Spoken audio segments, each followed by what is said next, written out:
I got to admit that sometimes I feel almost embarrassed to say and be so efficient. It just seems like it's who I am. And yet, when I step back and think about it rather than viscerally be efficient, it really does feel like the right way to live. I cram so much into my life, both in terms of productivity and pleasure.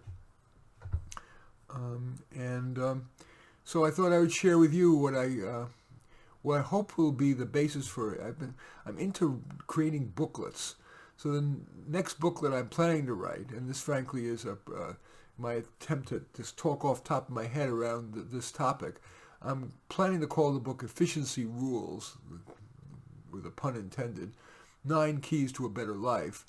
And I'm just going to riff on each of these, and hopefully it will benefit you. And of course, I always welcome your comments, your emails, or especially your emailing me, or comments on this, either on this YouTube video if you're watching on YouTube, or on the iTunes channel. Anyway, why? Why does efficiency rule? I guess in short, it's simply because, life is shorter than you realize. We're all in this conveyor belt that seems to move ever faster the older we get. And if you can cram as much stuff in, you're not, forgive my language, pissing away much time. But instead, wringing as much productivity and pleasure, that's great. Now, why is this thing about productivity?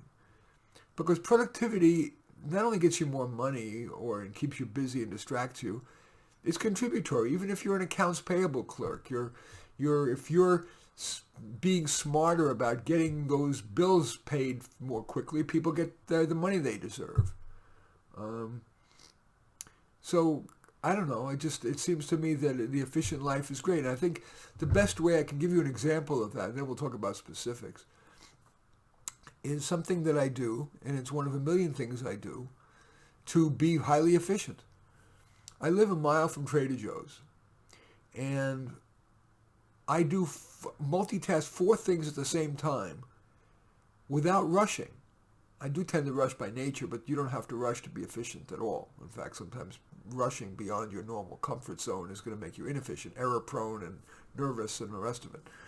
But I will, when it comes time to take my dog for a walk, I will take the dog and a little kind of essentially a memo pad with me, and something to think about, whether it be a YouTube video for you or my next client or whatever. And I then walk the mile with my dog to Trader Joe's.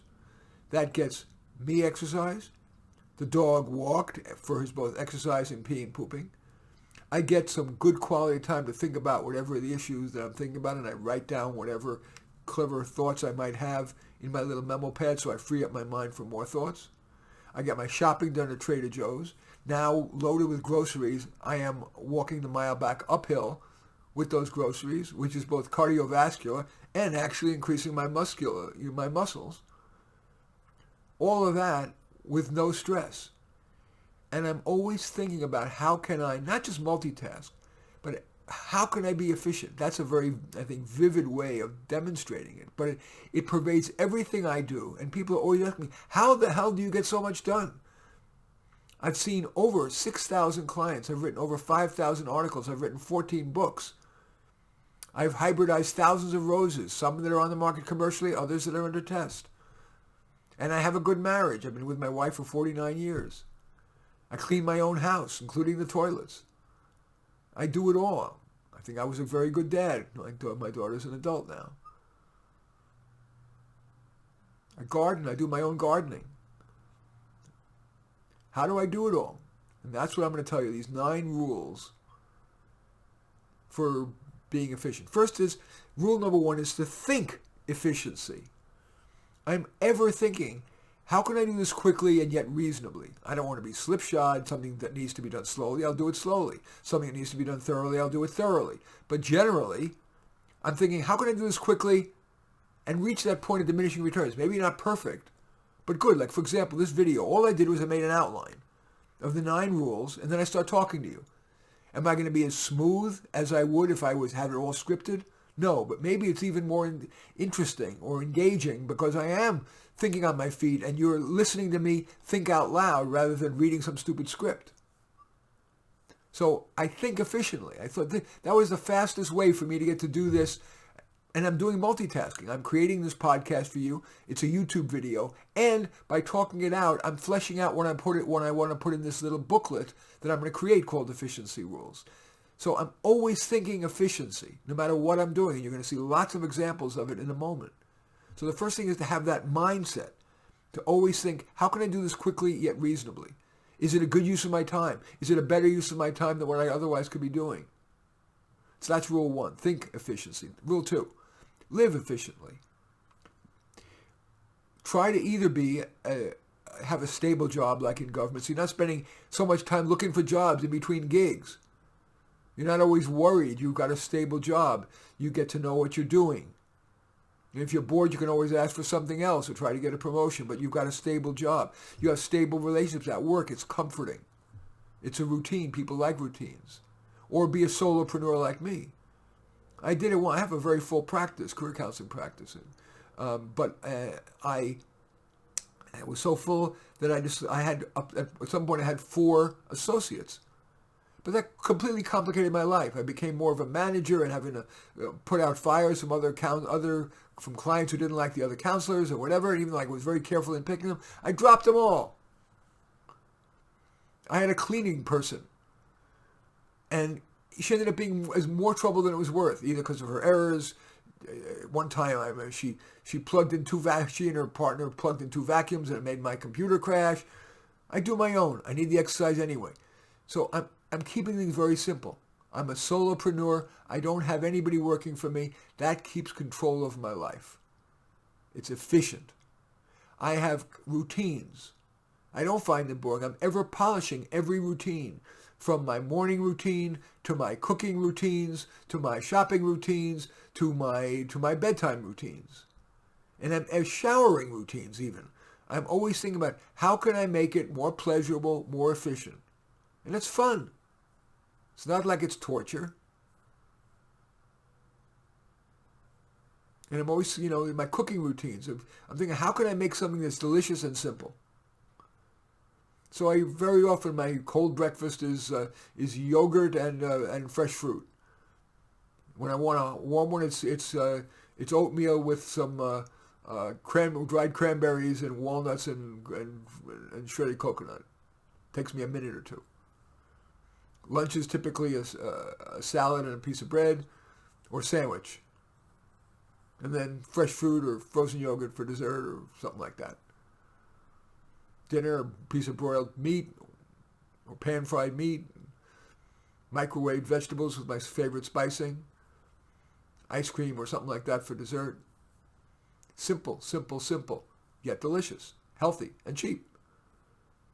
And yes, I'm always thinking about multitasking. When I'm with a client, there's no reason in the world why I can't dust or I can't weed while I'm with my client. I'm fully paying attention to my client because those other things are mindless, but they have to get done. I never multitask so as to hurt anything.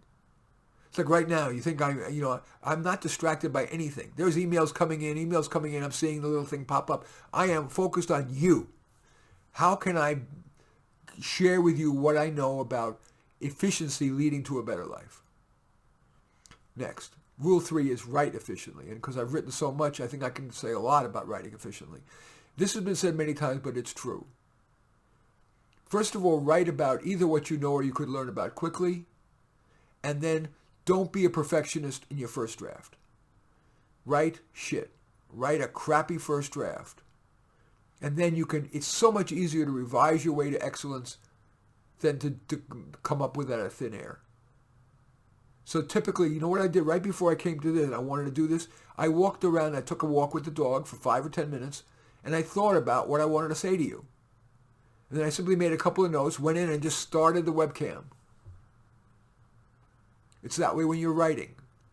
Do just a little thinking, maybe write a few key points, and then start writing. Whatever comes easier. Maybe it's the title. Maybe it's the first sentence. Maybe it's a core idea in the middle. Maybe it's a metaphor. Maybe whatever it is, start writing. Be only modestly judgmental as you're writing. Sure, if something pops into mind to fix right away, of course, fix it. but don't get stuck. Keep writing. Keep writing. And at some point, every once in a while, I'm writing something, and in the middle I say, you know what, this is crap. I'm just going to scrap this and start something else. Don't, there's an old screenwriting phrase called kill your darlings. You may fall in love with an idea or a character or whatever, but ultimately, it's not good.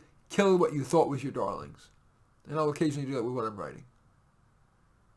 But then revise, revise, revise, revise. Like I said, I'm not asking you to be slipshod in being efficient, but write the crappy first draft and then reread it, and whatever pops to mind quickly to fix, fix. Read it again. Whatever pops to mind, fix. Walk away. Take a walk, then look at it back with fresh eyes. Read it again. What else pops up? Until you've made a pass through it and you haven't made any changes. Then it's done. Or show, if you're too insecure for that, show it to somebody. When you've gotten to that point, you've gone through it, and you haven't made any changes, and you're nervous, show it to somebody who you respect. And don't necessarily do what they say, but at least listen fair-mindedly and accept what you think is wise and reject what you don't. Okay. Rule number 4, learn efficiently. I believe that degree programs, even though I've got a lot of degrees, only in having had them do I have the confidence to say that it's not a wise way for most people to learn. I understand that there is a credentialing benefit, but very often if you do your learning in more efficient ways and you convince employers that you did it efficiently and that what you learn, you keep a journal of your learning, and that you learned more of substance by either self-study, watching YouTube videos, taking one-time classes, having a tutor, those are the things that enable you to learn efficiently. And I don't like letting tutors take control of the process. The way in which tutoring can be efficient is for you to self-study and write questions in the margins or as in an email to the tutor so that your tutor is helping you with where you're getting stuck, not creating a whole new curriculum for you. Although, I'm not saying that's always the case. Sometimes you just don't know where to begin and you need a tutor to structure everything for you. And speaking of structure, that's the purpose of a class. But I'm a big fan of the one-shot class, a class that's 1 hour, half day, 1 day. Because then the professor crams in what's really important, and everything else beyond that ends up being a point of diminishing returns. Take one-shot classes, especially the online ones, because there's tons of reviews of those classes online, or even in person as COVID begins to lift, hopefully. But really, only take a class from somebody who's a great teacher. Because otherwise it's not a good use of your time. It's not efficient.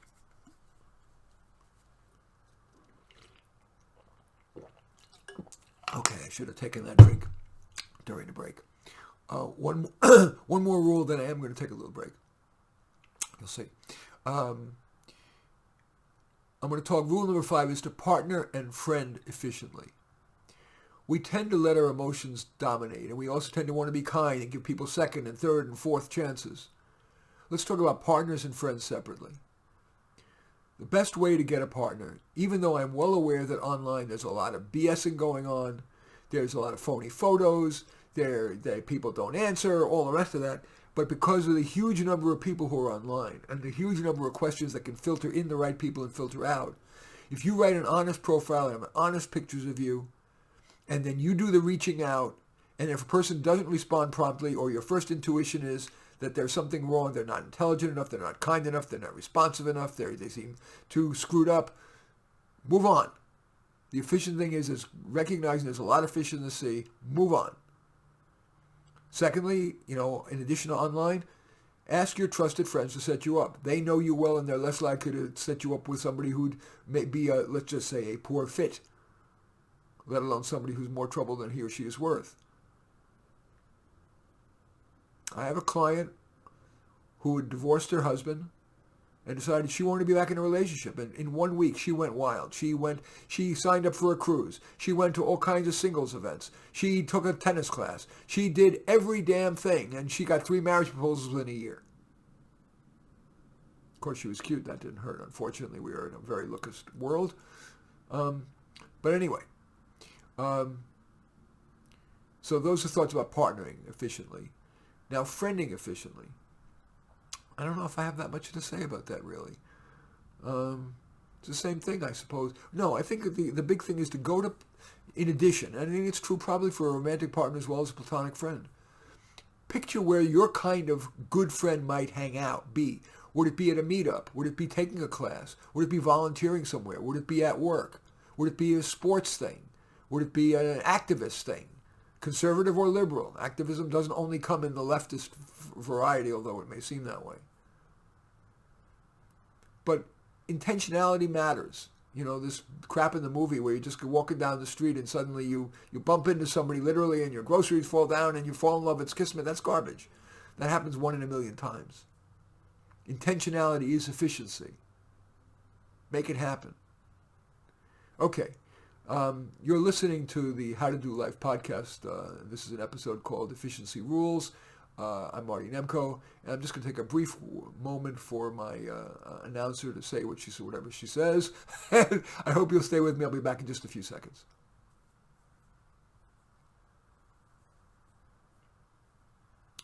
Okay, I am Marty Nemko. Thanks so much for staying with me. I am talking about 9 efficiency rules. The title of this thing is called Efficiency Rules. It both rules and rules for efficiency, the little pun there. Okay, rule number 6. I'll quickly read the previous 5. Think efficiently. Live efficiently, that is a stable job, or be a solopreneur. Ever polish your routines, including cooking. Multitasking is not a bad thing. If for certain kind of things you can multitask. Write efficiently. Writing a crappy first draft to revise your way to excellence. Rule 4 is learn efficiently, prioritizing self-study and tutoring and one-shot classes.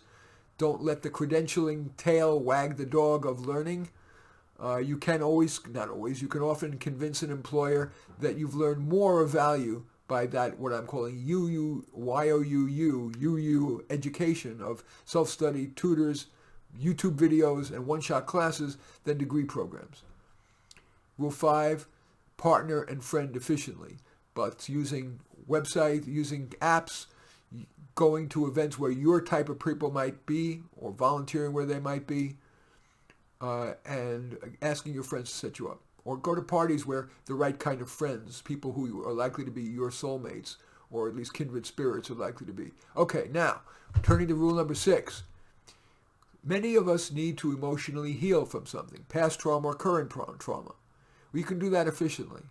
I am a big believer in self-help.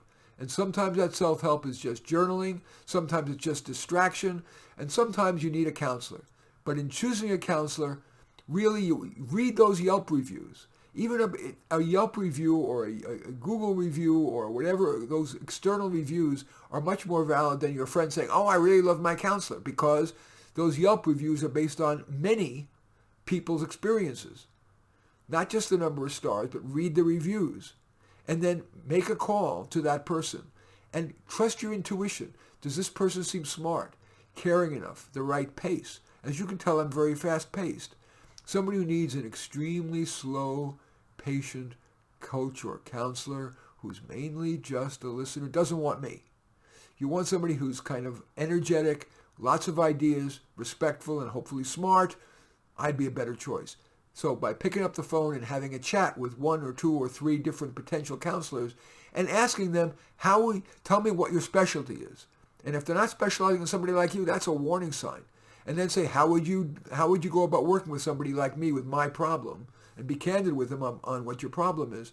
And listen your butt off. And then trust your intuition. Should you have at least 1 session with this person? Usually after 1 session, you're going to get a good enough idea of whether this person is potentially right for you. Don't think, oh, he's just getting to know me. There should be some real progress, even in session 1, with the right counselor. Because there are always more counselors. Rather to try somebody else till somebody, that first session feels, yes, I'm making progress. I like this person. I trust this person. Okay. And just a word about making the most of a counselor. Again, this is efficient. Say your truth. I know it's uncomfortable to say not comfortable truths, but your provider is going to help you a hell of a lot more if you can be fully candid about your insecurities, where you screwed up, what's keeping you from moving forward. That can help you move forward much more quickly. Don't go and talk at length. There are some people, they know that counselors listen and listen and listen and listen, and so they will talk, just discursively. Prepare for your session. Make your point really clear in the beginning, and that enables you to hit the ground running. Make sense? Rule number 7.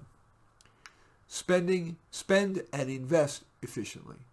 Overspending is a key to complicating your life. It's a pain in the butt to have to buy, repair, maintain, arrange, clean, all that stuff. Don't overspend. You're not going to spend your way to happiness. That's axiomatic and everyone knows it, but still, because it's an instant gratification. Far better to invest in your financial security. Invest. And I'm no financial advisor, but almost all the experts would say start by investing if you can in a retirement plan, even if you're fairly young, a 401k or 403b or 457, an IRA, a SEP IRA. Why? Because all of that is invested. The assets that you're not going to pay tax on it until you're old and retire in a lower bracket. Invest that money now, and that you'll be able. The earnings that hopefully you will make are going to compound much faster because you've got that money, all of it. If you've got $10,000 and you're putting that in a year's worth and say you have $10,000 to save over a year period, you're going to have 10,000 that keeps earning money rather than 10,000 minus taxes, which could be like 6,000 earning money, and the earnings on the 10,000 are going to earn money on itself. That extra 4,000. Maybe I'm not being clear. Let me try to slow down for a minute. Imagine two people, one of whom took $10,000 and invested it in one of those retirement plans. So that 10,000, let's say it earned 5%. That's $500. That $500 automatically, if you want, gets reinvested, and so you have $10,500 getting reinvested. That may seem like a small difference compared to somebody who has paid taxes on it and on the $10,000 and therefore only has $6,000 to invest. But over time, that's a huge, huge difference. Over 20 or 30 years, it can actually run into the millions. So do take advantage of 401k plans, etc. Spend and invest efficiently. Number 8, garden efficiently. Gardening is America's #1 hobby with good reason, because you get to see the miracle of growth and nature, and it gets you away from the largely intellectual lifestyle we live. You're getting outdoors. It's reasonably good exercise. It's safe. You're unlikely to get hurt. It's wonderful. But again, do it efficiently. Of course, there are the obvious things, like you put if you've got a garden outside, get an automatic watering system so the watering is taken care of automatically. And there are certain kind of plants that are unusually rewarding. Tomatoes are very rewarding in the flower area. Zinnias and marigolds are also very rewarding for the amount of time. Very easy to plant. I think that's all I want to say about gardening efficiently. Even houseplants can be very rewarding and minimal effort and very comforting. And the final rule is parent efficiently. Micromanaging parents don't serve the kid and don't serve you. Of course, every kid is different. Some kids need a lot more structure and a lot more supervision. Other kids don't. But default to allowing a reasonable amount of freedom, setting moderate limits, and yes, try to be consistent, but occasionally you have to shrug your shoulders. And always pick your battles, which fights are worth fighting and which are not. Allow a certain amount of choice. And, err on the side of minimal punishment if you can. Try to emphasize praise, de-emphasize punishment. When a kid does something bad, rather than punishment, which is difficult for both you and the kid, see if, you can just invoke a certain sense of responsibility. Like if the kid refuses to come to dinner, Johnny, I'm a little disappointed. You know that the family likes to have dinner together. You're a big boy now. Would you please come to the table? And if he doesn't, well, I'm just going to bring dinner to your room. You're going to have to eat by yourself. And with that disappointed tone, that tends more likely to inculcate intrinsic motivation than any kind of punishments, and it's more efficient. It's less time consuming. Okay. So just briefly going over the 9. This is what I'm calling efficiency rules, 9 keys to a better life. Why is it so important? Because the more you can produce is better for you, your family, the world, and it feels good. It makes you feel worthy. That's why. Now, rule number 1, think efficiency. If you're always thinking, how can I do this quickly yet reasonably, you're going to get so much more done quickly. It's great. And that feels great. It's energizing. Otherwise, if you're going slow and just trying to get away from work, that tends to be de-energizing. The less you do, the less you feel you can do. The more you do, the more you feel you can do. Rule number 2, live efficiently. That usually starts with either a stable job where you're not having to worry about looking for a job all the time, trying to get either a government job or a job where you're so skilled that you're not going to get laid off, or be a solopreneur. It keeps your life very simple. I'm a solopreneur and very happy. Just me. I don't need to be rich. I make a solid middle class living, and that's enough. And I keep my life simple. It's efficient. Keep refining your daily routines from morning to cooking to bedtime. And multitasking is not a dirty word. There are different kinds of multitaskings that can be done, whether in the examples I gave, if you're you're talking to somebody on the phone, there's no reason why you can't dust or pull weeds. If you are, as I love my example of the Trader Joe's, when I need exercise, I'm sitting too long and my dog needs a walk, we take that walk to Trader Joe's, which gets us exercise, the dog peeing, bring a problem to think about, do my shopping, come back, and do my weight-bearing exercise with the bags of groceries, as well as my cardio exercise by walking up the hill with them. Rule 3, write efficiently. Write a crappy first draft, work from there. Rule 4, learn efficiently. That usually means self-study, maybe combined with a tutor, maybe one-shot classes that you carefully curate, a really great instructor. If after the first hour it sucks, drop it. Get rid of it.